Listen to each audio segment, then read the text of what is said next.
ആലപ്പുഴ ജില്ലയിൽ civil supplies വകുപ്പിലെ മാനദണ്ഡങ്ങൾക്ക് വിരുദ്ധമായ സ്ഥലം മാറ്റങ്ങൾ റദ്ദാക്കണമെന്നാവശ്യപ്പെട്ട ജോയിന്റ് കൗൺസിൽ പ്രതിഷേധം. ജോയിന്റ് കൗൺസിൽ നേതൃത്വത്തിൽ ആലപ്പുഴ ജില്ലാ സപ്ലൈ ഓഫീസ് ഉപരോധിച്ചു. നിലവിലുള്ള മാനദണ്ഡങ്ങൾക്ക് വിരുദ്ധമായി ജീവനക്കാരെ താലൂക്കുകൾ വിട്ട ചട്ടവിരുദ്ധമായി സ്ഥലം മാറ്റിയ നടപടി പിൻവലിക്കണമെന്ന് ആവശ്യപ്പെട്ടാണ് ജോയിന്റ് കൗൺസിൽ നേതൃത്വത്തിൽ ജീവനക്കാർ ആലപ്പുഴ ജില്ലാ സപ്ലൈ ഓഫീസിൽ ഉപരോധ സമരം സംഘടിപ്പിച്ചത്.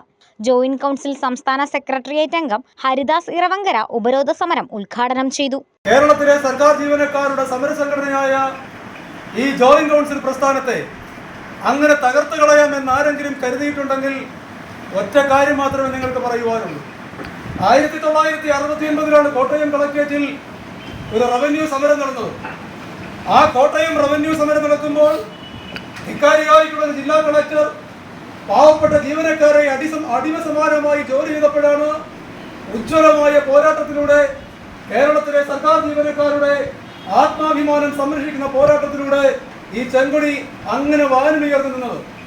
ഇപ്പോൾ കേരളത്തിലെ സവിശേഷമായ സാഹചര്യം എന്താണ്?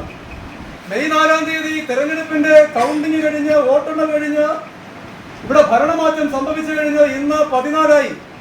ഇന്ന് 14ആയപ്പോഴാണ് ആരാണ് കേരളത്തിൽ മുഖ്യമന്ത്രിയായത് എന്ന് അവർ തീരുമാനിച്ചത്. എന്നാൽ കേരളത്തിൽ മുഖ്യമന്ത്രി ആരാണ് തീരുമാനിക്കുന്നതിന് മുമ്പേ തന്നെ കേരളത്തിന്റെ സിവിൽ സർവീസിൽ സ്ഥലം മാറ്റത്തിന്റെ കച്ചവടം തുടങ്ങിക്കഴിഞ്ഞു.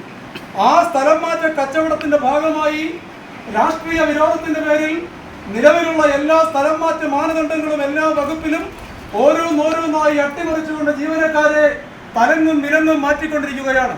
ഇത് ജോയിന്റ് കൗൺസിലിലെ ജീവനക്കാരെ അല്ലെങ്കിൽ ജോയിന്റ് കൗൺസിൽ സഖാക്കളെ മൃഗീയമായി ഭീഷണിപ്പെടുത്തുക അല്ലെങ്കിൽ മൃഗീയമായി ദ്രോഹിക്കുക എന്ന് പറയുന്ന ഒരു ബുദ്ധികെട്ട നയത്തിന്റെ ഭാഗമായിട്ടാണ് ഇപ്പോൾ ഭരണം കിട്ടിയപ്പോൾ ഇന്ന് ഏതാണ്ട് 2 മണിയോ 12 മണി കഴിഞ്ഞാൽ തോന്നുന്നു ഒരു മുഖ്യമന്ത്രി തീരുമാനിക്കാൻ നമുക്ക് കഴിഞ്ഞു. ഇപ്പോൾ ആരാണ് ഇതിന്റെ വകുപ്പ് മന്ത്രി എന്ന് പോലും അറിയാൻ പറ്റുന്നില്ല. ജോയിന്റ് കൗൺസിൽ ജില്ലാ പ്രസിഡന്റ് സി പ്രസാദ് അധ്യക്ഷത വഹിച്ചു. ജോയിന്റ് കൗൺസിൽ സംസ്ഥാന കമ്മിറ്റി അംഗങ്ങളായ VS സൂരജ്, ധന്യ പൊന്നപ്പൻ, ജില്ലാ സെക്രട്ടറി CN പ്രമോദ്, ജില്ലാ ജോയിന്റ് സെക്രട്ടറി P സുരേഷ് തുടങ്ങിയവർ സംസാരിച്ചു.